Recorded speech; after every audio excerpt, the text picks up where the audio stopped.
제가 전도사 때부터 목회한 기간을 다 합치면 한 33년 정도 이렇게 되는 것 같은데, 그 전체 기간 동안 제 기억이 맞다면 극장에 가서 영화 본 게 딱 한 번 있었습니다. 청년들하고 개인적으로나 같이나 작은 극장에 가서 영화 본 적은 딱 한 번 있었습니다. 그때 청년들하고 이렇게 같이 가서 봤는데, 그때 봤던 영화가 그렇게도 많이 우려먹었던 그 신들레의 리서트였습니다. 한 번 봤기 때문에 본전을 충분히 뽑았다고 생각합니다. 그 영화를 보고 나오면서 그때 같이 봤던 그 청년, 나중에 이제 장로님이 되셨습니다. 그 청년에게 영화가 어떠냐 이렇게 물어보니까 딱 한마디 하는 겁니다. 오, 위대한 영화, 이렇게 한마디 하는데 얼마나 감동을 받았는지 이해가 되었습니다. 그 내용은 여러 번 우려먹었기 때문에 제가 더 하지 않겠습니다. 신들러 씨가 군수공장을 하는데 유대인들을 이제 고용을 해서 거기 이제 고용된 사람들은 가스실에 가지 않고 목숨을 건지게 됩니다. 근데 문제는 뭔가 하면 그 여자들 이야기입니다. 여자들 이야기는 잘 안 했는데, 신들러 씨가 그 유대인들을 이제 돈을 주고 독일군 장교들에게 뇌물을 주고 사람들을 고용하는데, 여자들 목까지 다 주고 여자들도 이제 고용하기로 다 약속이 되어 있었는데, 누가 중간에 그 돈을 가로챕니다. 그래서 여자들은 그대로 기차를 탄 채로 아우슈비츠로 그냥 그대로 들어가게 돼요. 남자들은 군수공장으로 가고 여자와 아이들은 그대로 아우슈비츠로 갑니다. 그래서 여자들을 죽이려고 옷을 다 벗기고 머리털을 다 밉니다. 그리고 이제 가스실에 들어가서 가스만 딱 틀면 여자들이 다 죽는데, 이 신들러 이 사람이 가지고 있는 보물, 다이아몬드를 매물로 다 줍니다. 그리고 그게 연락이 되어서 가스만 털면 다 죽는데 거기서 여자들이 나오게 됩니다. 그래서 다시 여자들이 군수공장으로 돌아와서 가족들하고 만납니다. 부둥켜 안고 자기 죽을 줄 알았는데, 머리도 여자들 다 머리 다 밀고 다 자르고 이렇게 했는데 아이들하고 살아서 감격적으로 만납니다. 어린애들도 이제 데리고 오는데 독일군이 묻습니다. 아니, 이런 애들을 왜 고용하느냐 이러니까, 모르는 소리 하지 마라. 폭탄에 손 넣고 닦으려고 하면 손 조그만 애들이 더 잘한다 이래가지고 그 여자들 아이들이 다 살게 됩니다. 사람이 사느냐 죽느냐 하는 이런 위기에서 기적적으로 살게 되었을 때, 그 기적적인 그 상황들, 또 그 기적적인 그 장소들 아마 한평생 잊지 못할 것입니다. 근데 유대인들만 이렇게 비참했던 것이 아니고 독일 여성들도 굉장히 비참했습니다. 나치 때 독일 여성들 중에서 히틀리 음식을 미리 맛보는 여자들이 있었습니다. 히틀러를 암살하려고 하는 일이 계속 일어났기 때문에 독약을 넣었는지 안 넣었는지 히틀러가 먹는 음식을 미리 맛을 보는 여자들이 있어서 한 20명 정도 있었습니다. 그런데 그 여자들은 그 스푼을 뜰 때마다 죽느냐 사느냐 굉장한 그 두려움과 공포 가운데서 매번 그 식사가 자기들에게는 사느냐 죽느냐 하는 그런 공포 가운데서 그 스푼을 들었다고 합니다. 그런데 독일이 망하게 되니까 정글을 없애려고 그 히틀러 음식 먹던 여자를 다 죽입니다. 총으로 다 쏘아 죽이는데 한 명이 이제 기적적으로 살아남게 됩니다. 근데 이 여자가 살아남았는데 이제 러시아 군인들, 소련 군인들이 끌려가서 한 보름 동안 수십 번 강간을 당합니다. 이 여자가, 독일 여자가. 그리고 살아남습니다. 이 여자가 살아남아서 참 만신창이가 되어서 자기 집에 와서 이제 있는데, 도저히 이 사람인지 이 뼈다귀인지 구별할 수 없는 어떤 사람이 찾아오게 됩니다. 그걸 자세히 보니 자기 남편이었습니다. 자기 남편이 독일군으로 있다가 러시아 소련군에게 붙들려서 수용소에서 정말 고생하다가 살아서 돌아오는 겁니다. 그래서 이 부부가 만납니다. 근데 결혼 생활을 아무리 해도 아기가 안 생기니까 남편이 묻습니다. 왜 아기가 안 생길까? 이러니까 그 여자가 이야기를 합니다. 자기 한 보름에 걸쳐서 수십 번 소련군에게 강간을 당하고 자기가 그 뒤로는 그런 능력을 다 잃어버렸다, 그런 이야기를 합니다. 그래서 남편이 울면서 위로하면서 괜찮다고, 우리가 살아서 돌아온 것이 얼마나 대단하냐. 그래서 이 여자가 죽기 전에 거의 90이 되어서 죽습니다. 죽기 전에 이걸 발표를 합니다. 자기가 히틀러의 그 음식을 미리 맛본 여자였고 큰 고통 가운데서 살았고 남편은 언제 죽었고 자기는 지금 몇 살이다. 죽기 전에 그걸 발표를 하게 됩니다. 정치인 하나가 미쳤을 때, 미친 사람이 정치를 할 때 얼마나 많은 사람들이 참 비참하게 고통을 받고 또 비참하게 살고, 너무너무 비극적인, 딱 한 명 정치하는 사람 하나가 미쳤을 때 그 수십만 명, 수백만 명이 그런 고통을 받는 것을 볼 수 있습니다. 사느냐 죽느냐 하는 그 기로에서 살아남았기 때문에 결혼도 하고 또 살아남았기 때문에 자유세상에서 행복하게 살 수 있게 되는 것입니다. 그래서 사람이 그런 위기 가운데 산다는 것은 굉장히 중요한 것입니다. 특히 누군가의 도움으로 그런 위기에서 살게 되었을 때 아마 그 상황들, 그 장소들, 또 그 사람의 이름, 이런 것은 죽을 때까지 잊지 못할 것입니다. 우리가 이 세상에서 잊어서는 안 되는 것들이 많이 있지만은 그 중에 절대로 잊어서는 안 되는 것이 하나 있는데 그게 바로 예수님의 십자가입니다. 왜 이 예수님의 십자가를 잊어서는 안 되는가? 이 미친 이 마귀 하나 때문에 사실 모든 인간들은 다 지옥에 가야 돼, 죽어야 되고 다 지옥에 가야 되고 영원히 멸망을 받고 저주를 받아야 됩니다. 우리 모든 인간들은 한 명도 빠짐없이 도살장에서 그냥 개죽임 당하는 이런 짐승과 같은 운명이었습니다. 그런데 그 결정적인 그 위기에서, 그 갈림길에서 예수님께서 우리를 건져내는데 성공을 하셨습니다. 그런데 예수님은 그 대가로 엄청난 채찍에 맞으시고 또 무지무지한 욕설과 모욕을 당하시고 또 나중에는 그 못에 박혀서 그 고통 가운데 십자가에 못 박혀서 죽는 그런 대가를 지불하시고 우리를 그런 영원한 그 위기에서, 멸망의 위기에서 우리를 건져내는데 예수님이 성공을 하신 것입니다. 그래서 이 세상 모든 사람들은 십자가를 믿는 사람과 믿지 않는 사람으로 갈라지게 됩니다.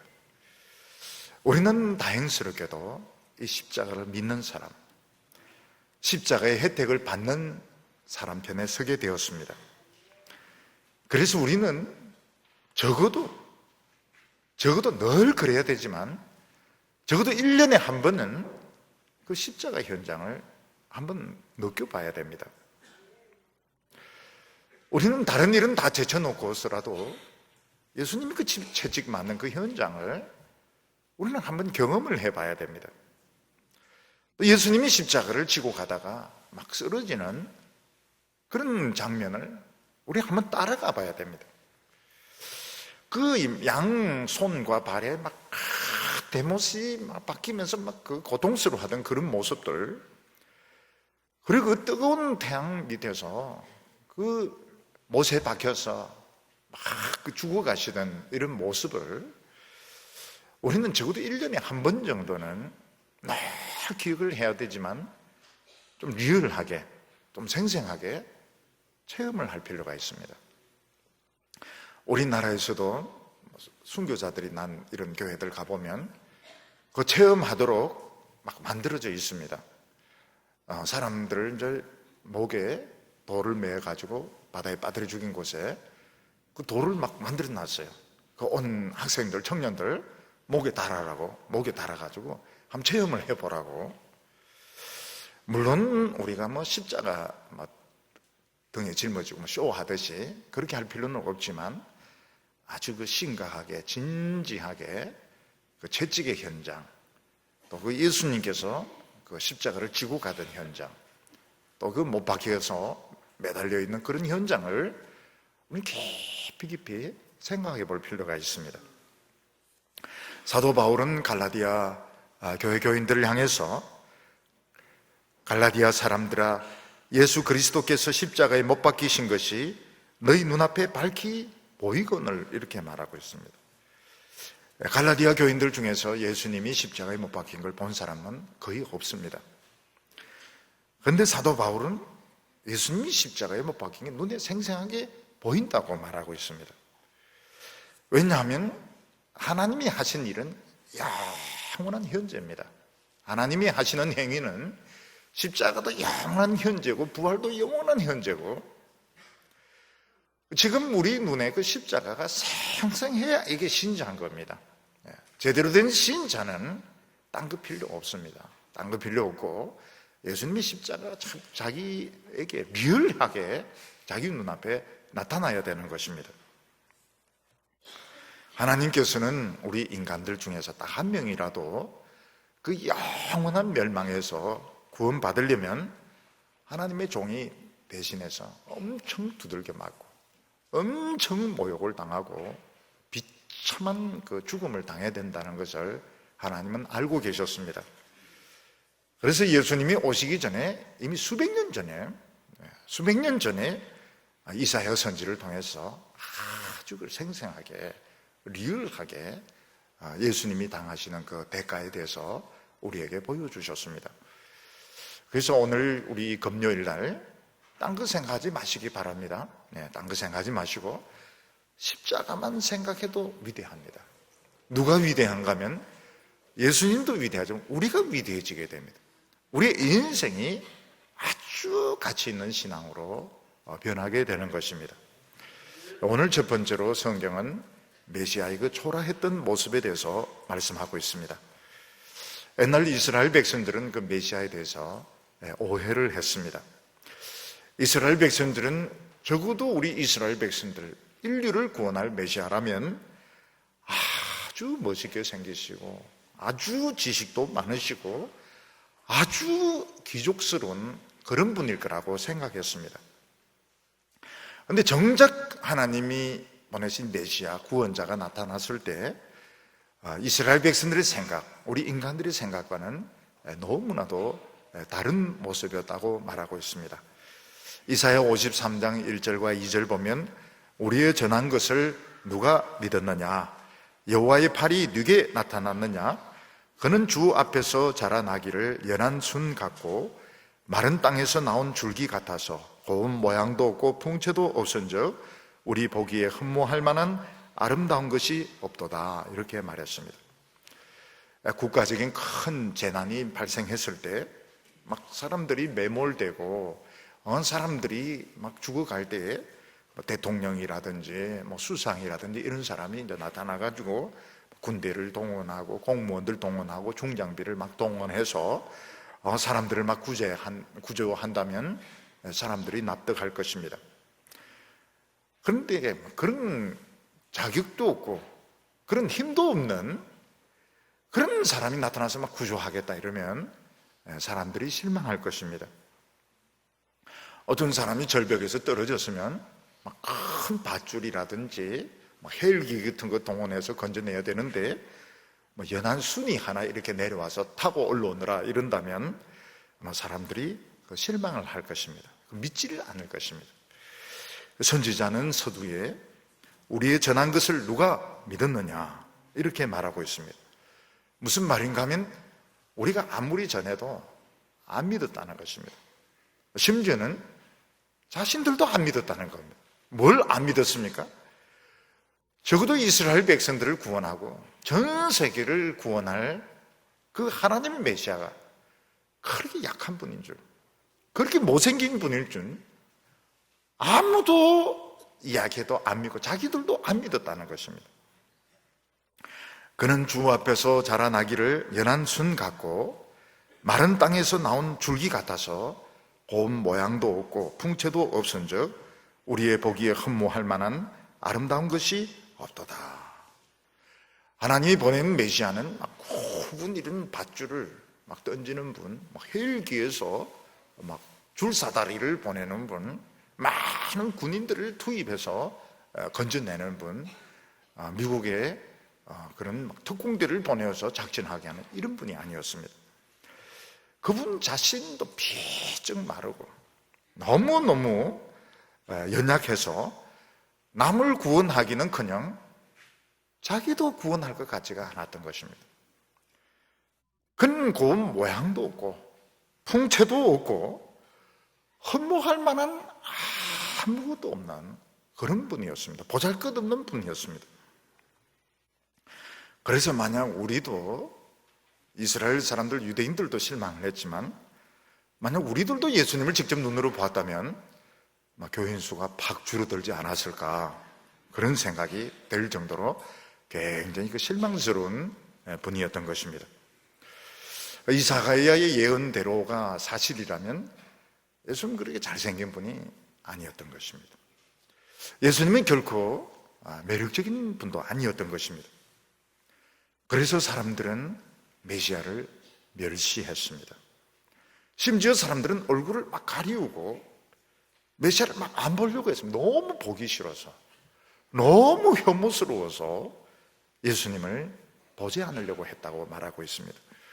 3절에 그는 멸시를 받아서 사람들에게 버림을 받았으며 간고를 많이 겪었으며 질고를 아는 자라 마치 사람들이 그에게서 얼굴을 가리는 것 같이 멸시를 당하였고 우리도 그를 귀히 여기지 아니하였도다. 사람들 중에서만 너무 비참한 이런 형편에 있는 사람들 보면 막 도와주려고 하는 사람도 있지만 고개를 돌리는 사람도 많이 있습니다. 사람들이 예수님을 보았을 때 존경스러운 분, 너무너무 멋진 분 이렇게 생각한 것이 아니고 막 고개를 돌리면 보기 싫어, 너무 형편없어, 사람들이 막 고개를 돌리는 그런 분이었습니다. 그래서 예수님에게는 별명이 하나 생기게 되었는데 그게 무엇인가 하면 슬픔의 사람, Man of Sorrow, 슬픔의 사람이라는 별명을 가지게 되었습니다. 우리말로 표현하면 매일 울기만 한 울보 이런 뜻을 가진 슬픔의 사람, 이런 별명을 가지게 되었습니다. 간고를 많이 겪었고 질고를 아는 자라. 간고를 많이 겪으면 정말 가난했다는 것입니다. 예수님은 정말 가난한 집에서 사셨고 자기 자신도 가난했습니다.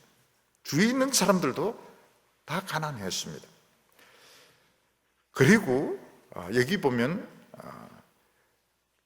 질고는 이제 병입니다. 병.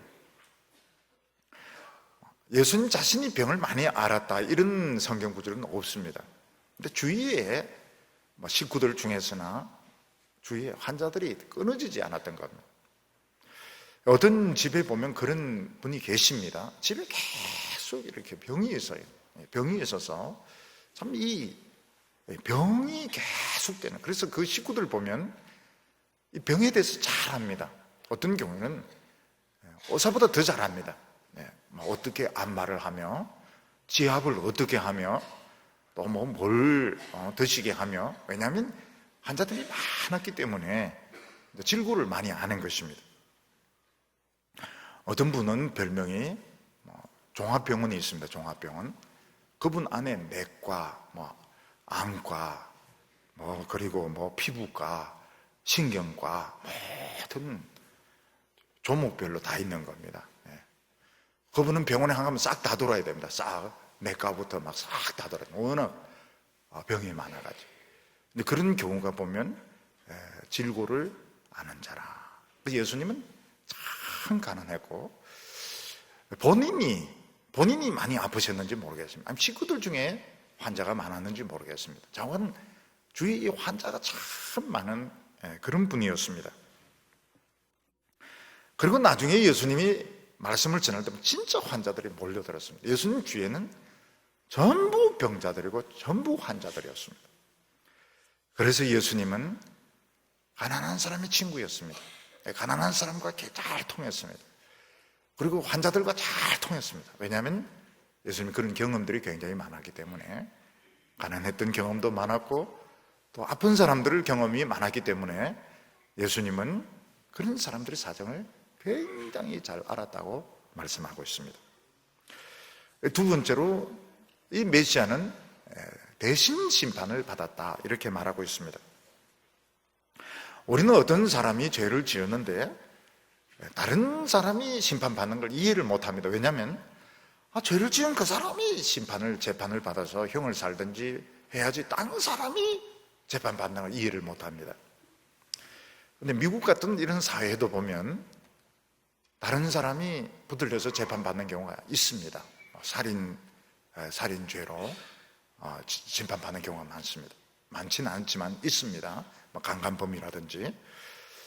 왜냐하면 인종이 이제 다양하기 때문에 그 사람들 눈에는 보면 동양인들이 다 비슷한 거예요. 동양인들이. 우리는 다 다른데 그 백인들이 보면 다 똑같은 거예요. 또 그분들이 또 흑인들을 보면 다 똑같아요. 다 다른데, 그래서 저 사람이 이렇게 하면 그냥 붙들려 가는 것입니다. 저희들도 이렇게 보면 그 백인들 보면 다 똑같은 것 같아요. 그런데 이제 좀 오래 겪다 보면 다 틀리게 생겼구나 아는데, 참 그 인종이라고 하는 것이 참 다른 것 같아요. 그래서 제가 한번 물어봤습니다.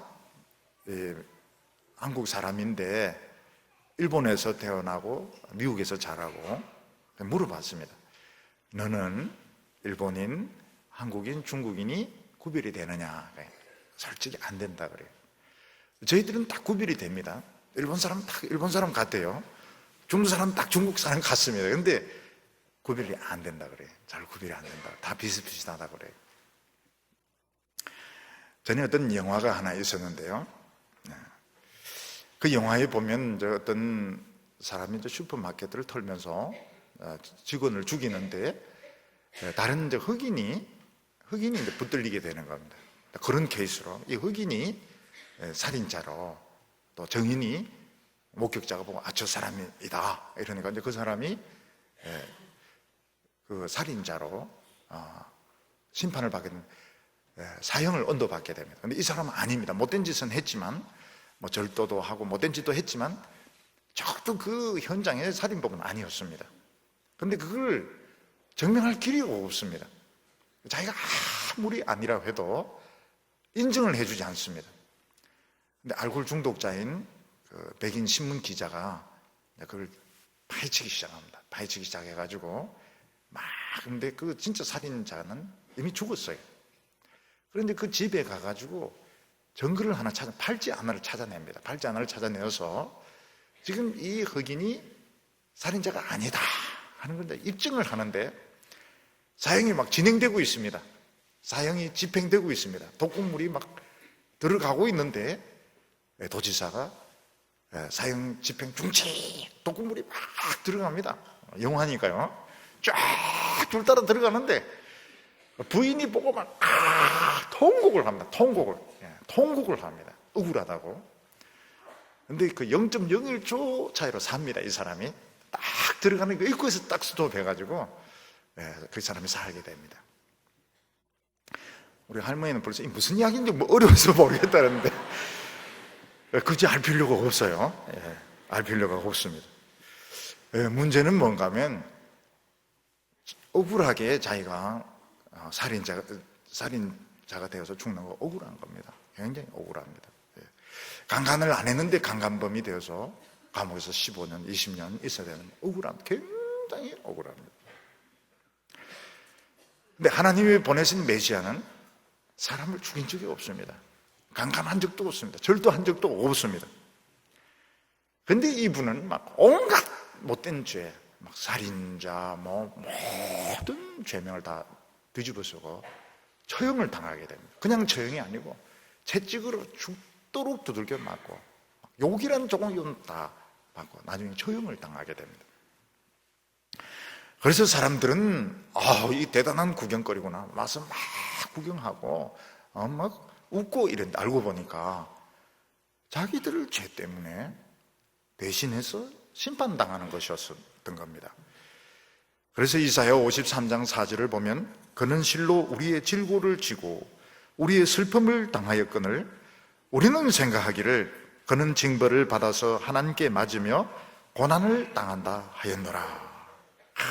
그 예수님이 막 채찍에 맞고 막 두들겨 맞고 욕을 당하고 이런 거 사람들은 이제 구경거리다. 야, 참 좋은 구경거리다. 막 와서 구경하고 이랬는데 그게 전부 우리가 당해야 될 죄들, 우리가 당해야 될 그 슬픔과 고통을 예수님은 묵묵하게 변명 없이 억울하다고 소리 지르지 않고 그것을 다 감당을 하고 있었던 것입니다. 어떤 사람이 많은 빚을 지고 갚을 수가 없어서 감옥에 들어가야 되는데 누가 그 빚을 다 갚아주면 그 사람은 면제가 되게 됩니다. 어떤 사람이 이제 병에 걸리는데 다른 사람이 아파줄 수가 없습니다. 그런데 누군가가 대신 아파준다면 그 사람은 굉장히 건강을 되찾게 될 것입니다. 예수님은 이 세상에 오셔서 우리 모든 정신적인, 물질적인 부채들, 죄들, 질병들 예수님이 다 가지고 가셨습니다. 그래서 예수님은 굉장히 무거웠습니다. 모든 그 죄의 짐, 모든 부채들, 모든 고통들 다 짊어진다. 예수님은 너무너무 무거웠다. 마음이 너무너무 터질 것 같았습니다.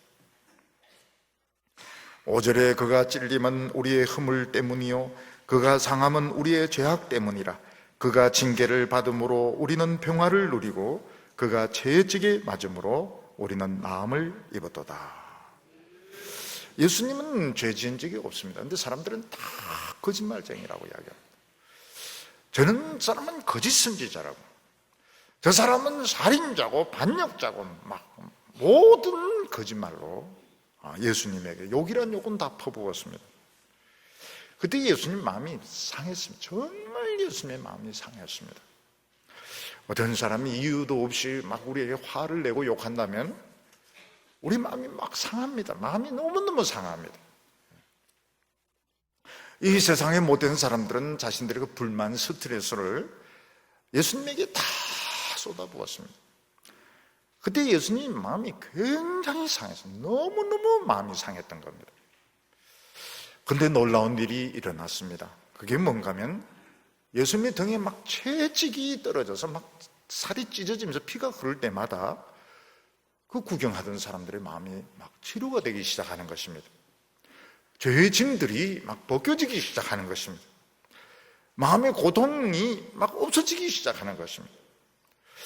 예수님이 십자가 위에서 죽으면서 다 이루었다 하면서 죽을 때 사람들의 마음속에 있던 죄의 덩어리들이 막 다 빠져나가게 되었던 것입니다.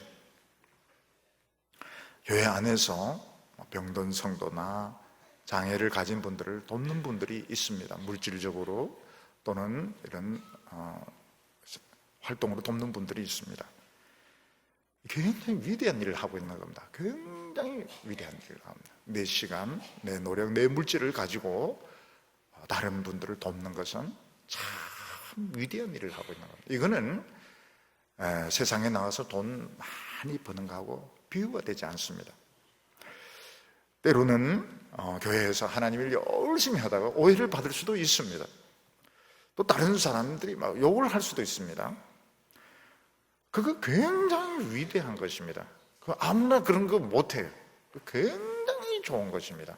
그래서 누가 오해하고 욕하고 이러면은 감사합니다. 감사합니다. 예. 뭐 그렇게 되기는 어렵지만 위대한 겁니다. 너무너무 좋은 거예요. 예. 아무나 그런 욕을 먹기가 쉽지가 않습니다. 굉장히 좋은 겁니다. 예. 약한 사람 돕고 또 물질적으로 남을 돕고 또 시간적으로 환자들 돕고 또 그렇게 하면서도 또 사람들이 잘 이해도 못하고 막 어떤 데 오해를 하기 참 좋은 겁니다. 굉장히 좋은 겁니다. 저는 가끔씩 몸이 안 좋아서 이제 병원에 가면 우리 교회 의사 선생님들 계시지 않습니까? 도와주기도 행복해요. 굉장히 행복합니다. 얼마나 행복한가 하면 안 아플 때보다 한 1000배 정도 행복합니다. 너무너무 행복해요.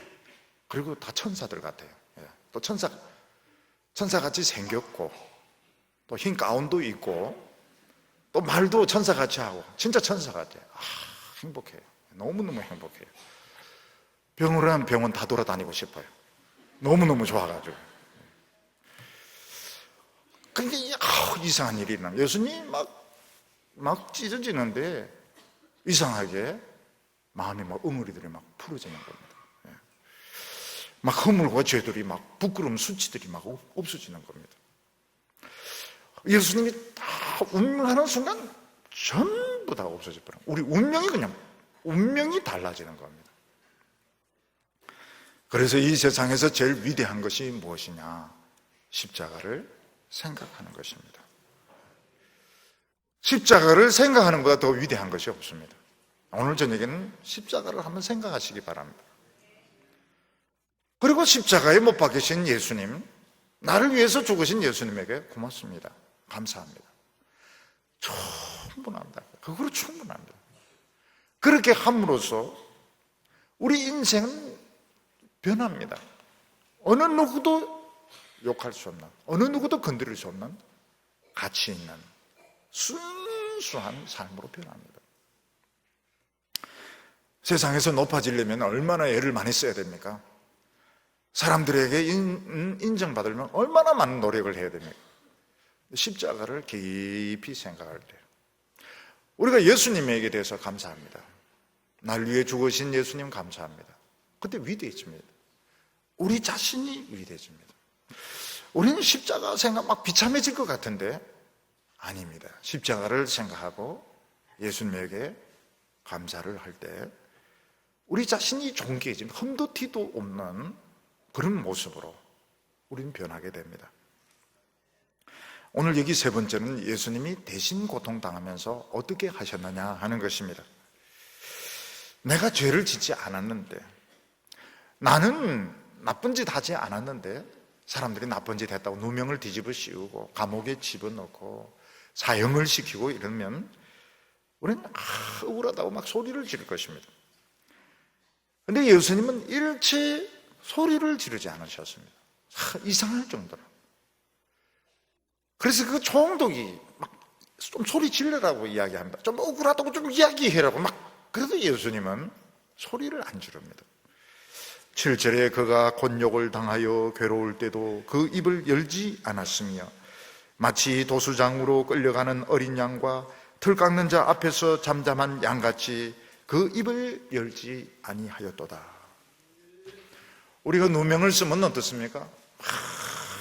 사람들이 이야기를 많이 합니다. 굉장히 열변을 토하면서 자기 그 억울함을 변명할 것입니다. 그래도 안 들어주면 막 소리 지릅니다. 항의를 합니다. 어떤 사람은 막 극단적인 행동을 취하기도 합니다.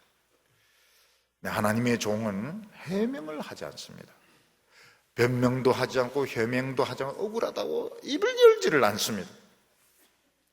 근데 참 놀라운 것은 그 어린 양 한 살 되고 이런 것들 보면 도살장으로 데리고 가도 모릅니다. 왜냐하면 아무것도 모르니까요. 그리고 주인을 너무너무 좋아하기 때문에 그냥 따라갑니다. 양털 깎을 때 보면 막 꿈틀꿈틀 거립니다. 머리털 막 이 양털 깎을 때 막 아프거든요. 찝히기도 하고 따갑기도 하고 막 상처가 생기기도 하고 이러는데도 소리 지르지 않습니다. 털 깎지 마 이렇게 소리를 지르지 않습니다.